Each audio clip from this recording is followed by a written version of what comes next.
Bienvenidos. En este video vamos a revisar las leyes de Newton. Comenzaremos con la primera ley. Esta ley se conoce como la ley de la inercia y establece que todo cuerpo permanece en estado de reposo o de movimiento, rectilíneo y uniforme, a menos que actúe sobre él una fuerza externa.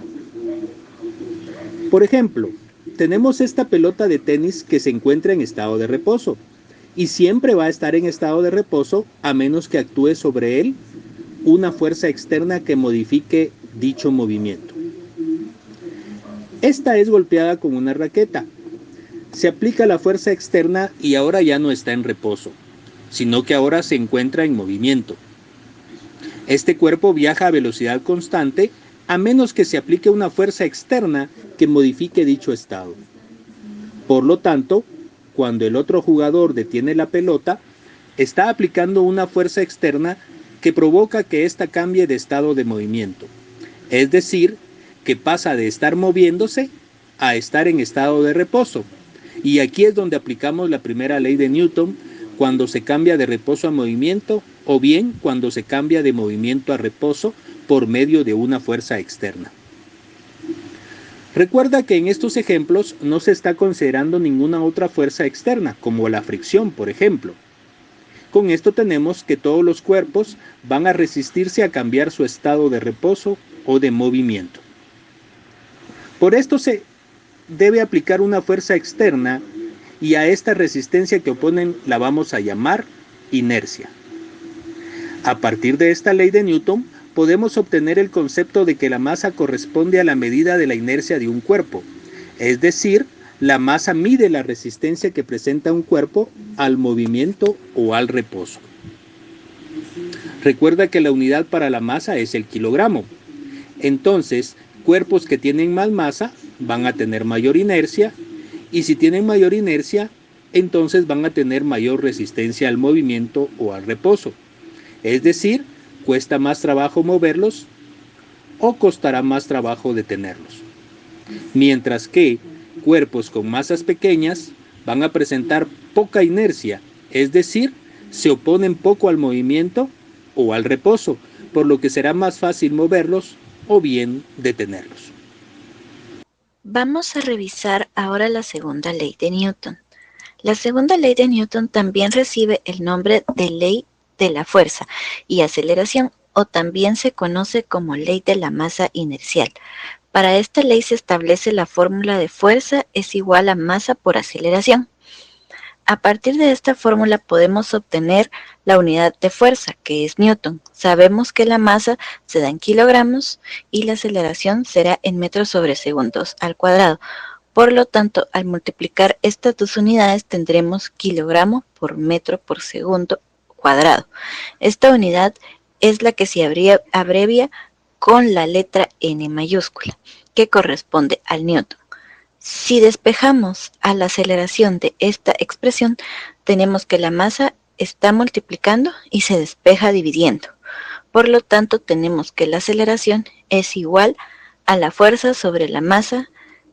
Esta expresión es muy importante, ya que establece que la aceleración es directamente proporcional a la fuerza neta que actúa sobre el cuerpo e inversamente proporcional a su masa. Esto quiere decir que si aplicamos una fuerza muy grande sobre un cuerpo, este se va a mover con mucha aceleración. Mientras que si aplicamos una fuerza muy pequeña, entonces la aceleración también va a ser muy pequeña. Esto quiere decir que la aceleración es directamente proporcional a la fuerza en cambio. Cuerpos que tengan masas grandes van a tener poca aceleración y viceversa. Cuerpos de masa pequeña tendrán una aceleración mayor, como lo mencionamos en la ley de Newton. La masa es la medida de la inercia, es decir, cuerpos de masa grande van a tener mucha inercia y viceversa. Cuerpos de masa pequeña tienen poca inercia. Es importante recordar que no es lo mismo masa que peso. Indicamos que la masa es la medida de la inercia y en este caso se establece que el peso es la fuerza de atracción que el planeta Tierra ejerce sobre todos los cuerpos que se encuentran sobre su superficie por la acción de la gravedad. El peso lo vamos a representar con la letra W minúscula, debido a que peso en inglés se dice weight. El peso se calcula con el producto de la masa por la gravedad.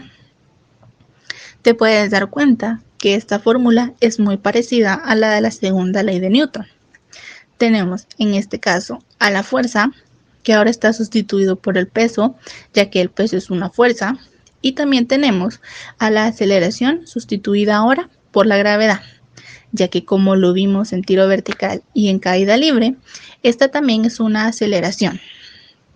Por otro lado, existe el estado de ingravidez, que se define como el estado en el que el peso de un cuerpo se reduce a cero al estar en caída libre. Por último, vamos a revisar la tercera ley de Newton. Esta se conoce como la ley de acción y reacción y establece que para toda acción corresponde una reacción.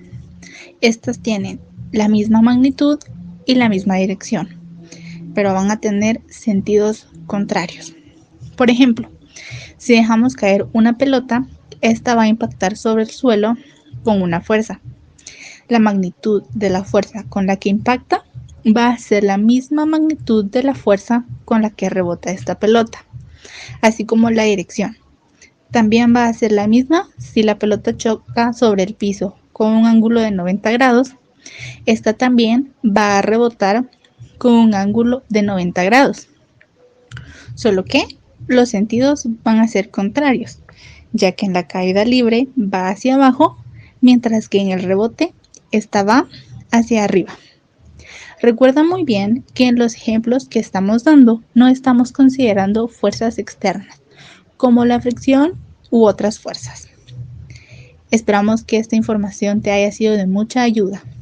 Nos vemos en un próximo video.